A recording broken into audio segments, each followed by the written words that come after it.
नमस्कार, जय हिंद, वंदे मातरम। दोस्तों, स्वागत है आप सभी का आपके अपने YouTube चैनल गुरु वशिष्ठ क्लासेस में। प्रतियोगी परीक्षाओं की तैयारी है तो बेहतरीन प्लेटफॉर्म गुरु वशिष्ठ क्लासेस। मैं हूं अजीत शुक्ला और बहुत ही बेहतरीन टॉपिक आज आपके लिए लेकर के आए हैं। अक्षांश, देशांतर, अंतर्राष्ट्रीय तिथि रेखा व समय। यानी कि हर एक कॉम्पिटेटिव एग्जाम में आप लोग देखते होंगे कि लगातार अक्षांश एवं देशांतर रेखाओं से प्रश्न पूछे जाते हैं। तो जो इंपॉर्टेंट क्वेश्चन है उनको हमने इसमें मार्क किया है, उनको हमने डार्क लाइनों के द्वारा लिखा है, तो उन पर से आपकी नज़रें नहीं हटनी चाहिए, उनको आपको विशेष रूप से समझना है। तो सबसे पहला टॉपिक जो है, हम अक्षांश के बारे में पढ़ेंगे कि अक्षांश रेखाएं क्या होती हैं और इससे क्या क्या महत्वपूर्ण प्रश्न बनते हैं, उन पे हम आज लोग चर्चा करेंगे। तो पहला टॉपिक अक्षांश। तो अक्षांश रेखा का मतलब आप लोग देखे होंगे कि पृथ्वी जो होती है वो इस तरह से होती है, ऊपर उत्तरी ध्रुव और नीचे की तरफ दक्षिणी ध्रुव होता है, लेकिन बीच में एक रेखा होती है जिसको भूमध्य रेखा कहते हैं। यह रेखा पूर्व से पश्चिम की ओर या पश्चिम से पूर्व की ओर खींची जाती है बीच में।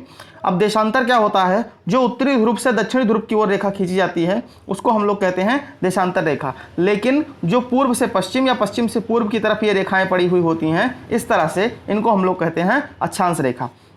तो पहला टॉपिक जो है अक्षांश का, ये हम लोग आज क्लियर करेंगे कि भूपृष्ठ पर विषुवत रेखा यानी जो 0 डिग्री अक्षांश रेखा होती है भूमध्य रेखा के उत्तर या दक्षिण में एक यामोत्तर पर किसी भी बिंदु की पृथ्वी के केंद्र से मापी गई दूरी अक्षांश कहलाती है। इसे अंश, मिनट या सेकंड में दर्शाया जाता है। ये आप लोग जानते होंगे कि अक्षांश रेखा को अंश में या मिनट में या सेकंड में दर्शाया जाता है।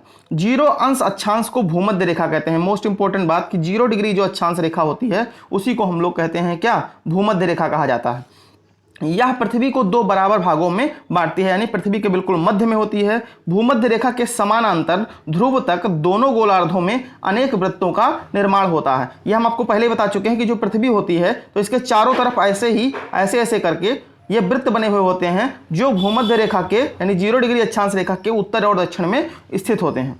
तो इन पर आपको चर्चा विशेष रूप से करनी है और समझ करके चलना है।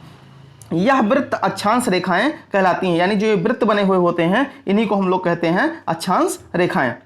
आगे देखेंगे कि उत्तरी व दक्षिणी गोलार्ध में यह रेखाएं, आप लोग देखेंगे ये वाली लाइन, उत्तरी व दक्षिणी गोलार्ध में यह रेखाएं क्या होती हैं? 0 डिग्री से 90 डिग्री तक पाई जाती हैं। यानी उत्तर में भी 90 डिग्री और दक्षिण में भी 90 डिग्री, और 0 डिग्री अपने आप में होती है तो कुल कितनी अक्षांश रेखाएं हो गई? 181 यानी 181। तो ये प्रश्न यहां भी बनता है कि कुल कितनी अक्षांश रेखाएं होती हैं? तो वो होती हैं भैया कितनी? 181 आपकी होती हैं। ये आपको याद रखना है। अगला मोस्ट इंपॉर्टेंट कि 23.5 डिग्री उत्तरी अक्षांश को कर्क रेखा तथा 23.5 डिग्री दक्षिणी अक्षांश को मकर रेखा कहते हैं। यानी आपको इसमें कंफ्यूजन नहीं होना चाहिए। जो उत्तर में 23.5 डिग्री होगा उसको हम लोग कहते हैं कर्क रेखा, और जो दक्षिण में 23.5 डिग्री होगा उसको हम लोग कहते हैं मकर रेखा। अगला प्रश्न ये बहुत ज़्यादा इंपॉर्टेंट बनता है कि 1 डिग्री अक्षांश से की दूरी कितनी होती है? 2 अक्षांशों के बीच में दूरी कितनी होती है? तो वो होती है 111 किलोमीटर। बहुत बार प्रश्न पूछा गया है ये कई सारे कॉम्पिटेटिव एग्जामों में।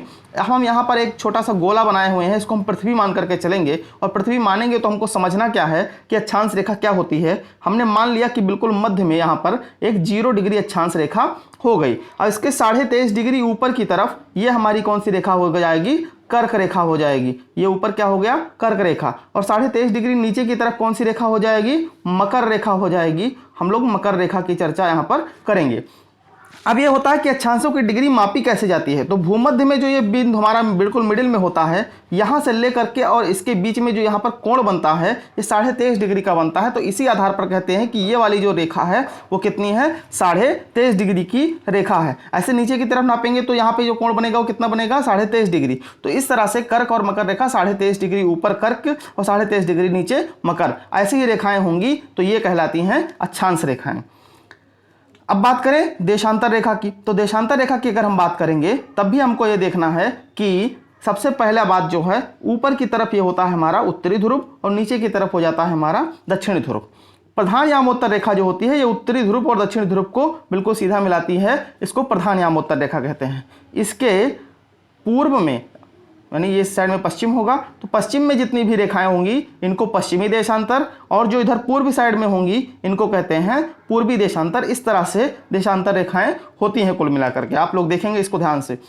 इन्हीं देशांतर रेखाओं को पृथ्वी की अपनी घूर्णन की वजह से इन्हीं की गणना के आधार पर 24 घंटे का दिन या रात होता है। अभी जब देशांतर रेखा हम पढ़ेंगे तो इस मामले में हम चर्चा विशेष तौर पर करेंगे। ये देशांतर रेखा का टॉपिक है। तो अक्षांश रेखाओं में आप लोगों को हमने क्लियर करा दिया है, जितने भी टॉपिक इंपॉर्टेंट होते थे उससे क्या क्या क्वेश्चन बनते हैं, उन सारे मुद्दों पर हमने चर्चा किया है। उसको आपको याद रखना है, स्क्रीनशॉट जरूर वहाँ से ले लें आप लोग।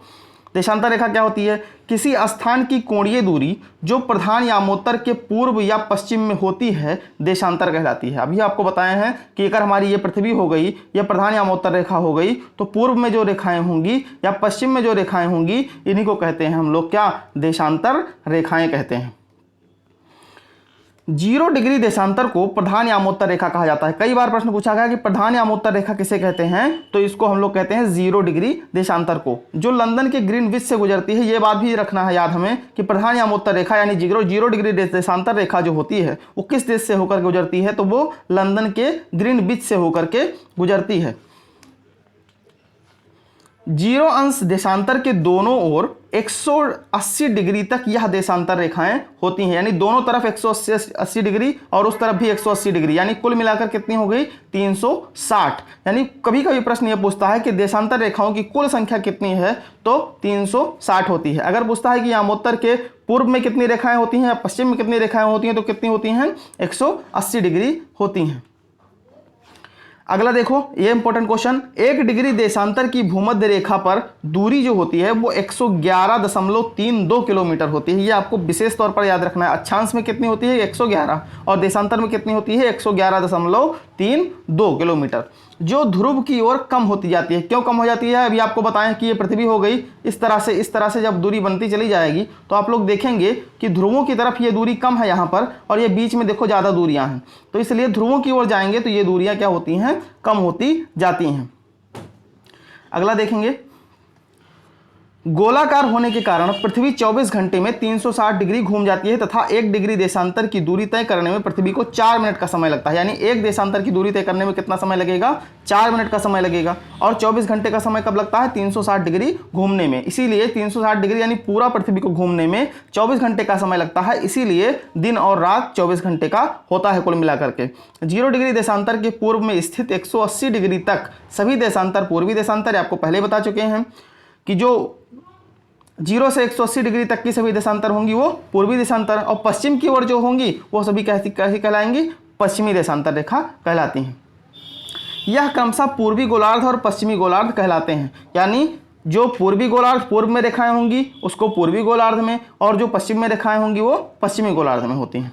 प्रत्येक 15 डिग्री देशांतर पर 1 घंटे का अंतर होता है। ये आपको पहले ही बता चुके हैं कि 1 घंटे का अंतर होगा प्रत्येक 15 डिग्री पर। अब 360 डिग्री होती है कुल मिलाकर के 360, इसको 15 से आप लोग भाग करेंगे, तो 15 से भाग करेंगे कितना हो जाएगा? 15 दूना 30, कितना बच गया? 60 बच गया, 15 चौको 60, तो 360 घूमने में कुल मिलाकर कितना समय लग गया? 24 घंटे का।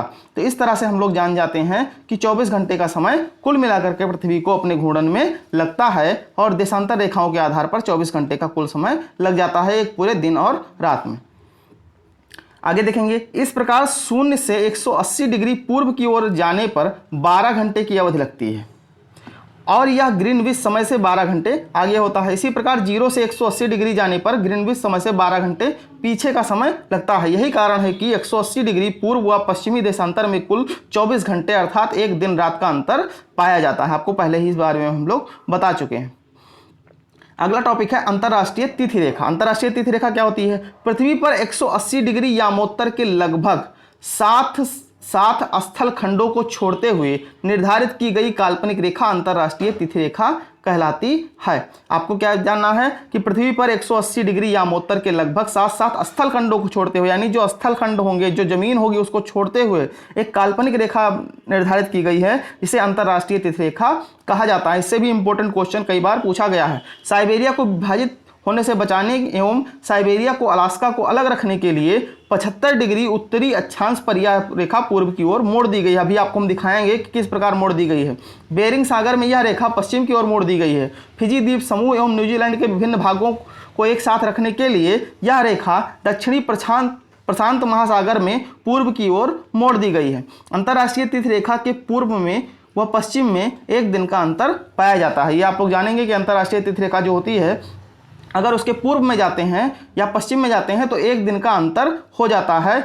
अतः इसे पार करते समय एक दिन बढ़ाया या घटाया जाता है। अगर अंतर्राष्ट्रीय तिथि रेखा को कोई पार करता है तो उसको पार करने पर उसमें 1 घंटे का अंतर आ जाता है, या तो जुड़ जाएगा या फिर घट जाएगा। वो कैसे जुड़ेगा कैसे घटेगा ये हम चर्चा करेंगे अभी। जब कोई जलयान अंतर्राष्ट्रीय तिथि रेखा को पार कर पश्चिमी दिशा में यात्रा करता है, यानी इस अंतर्राष्ट्रीय तिथि रेखा ये बनी हुई है, आप लोग देखते हैं, इसको पार करके अगर पश्चिम में जाता है यानी इस तरफ जाता है तो एक दिन जोड़ दिया जाता है। तो इसमें क्या होगा, एक दिन ऑटोमेटिकली प्लस हो जाएगा। लेकिन अगर वही जहाज पूर्व दिशा में यात्रा करता है, अगर जब पूर्व दिशा में यात्रा करता है तो 1 घंटा घटा दिया जाता है, यानी इस तरफ से अगर इस तरफ को आएगा तो 1 घंटा क्या हो जाएगा, माइनस हो जाएगा, 1 घंटा हम लोग कम कर देते हैं। ये आपकी अंतर्राष्ट्रीय तिथि रेखा कब जो है एक चित्र हमने आपके सामने रखा है जो बनी हुई है, यहाँ पर आप देखेंगे यहाँ तक आई है ये आपकी इस साइड में, उसके बाद यहाँ से यहाँ घूम गई है। देखो द्वीप समूहों को छोड़ते हुए, स्थल जितने भी हैं उसको छोड़ते हुए यह रेखा निर्धारित की गई है, यानी स्थल भाग को इसने छुआ तक नहीं है। जो साइबेरिया को इधर देखो बचाते हुए और फिर इधर अंतर्राष्ट्रीय तिथि रेखा आई है और फिजी द्वीप समूह को छोड़ा है इसने, और आगे चल करके न्यूजीलैंड जो हमारा यहाँ पर ये न्यूजीलैंड है, ये न्यूजीलैंड है, इसको छोड़ते हुए इसको टच करते हुए यहाँ पर ये आपकी अंतर्राष्ट्रीय तिथि रेखा निर्धारित की गई है। तो इंपॉर्टेंट क्वेश्चन क्या बनता था कि जब पश्चिम से यात्रा करता है कोई और पश्चिम दिशा में जाता है, पूर्व से जा करके पश्चिम में जाता है तो 1 घंटा क्या होगा, जुड़ जाएगा। और जब पूर्व दिशा में यात्रा करते हैं तो एक दिन उसमें क्या होगा, घट जाएगा। अंतर्राष्ट्रीय तिथि रेखा के संबंध में इतनी बात आपको याद रखनी है।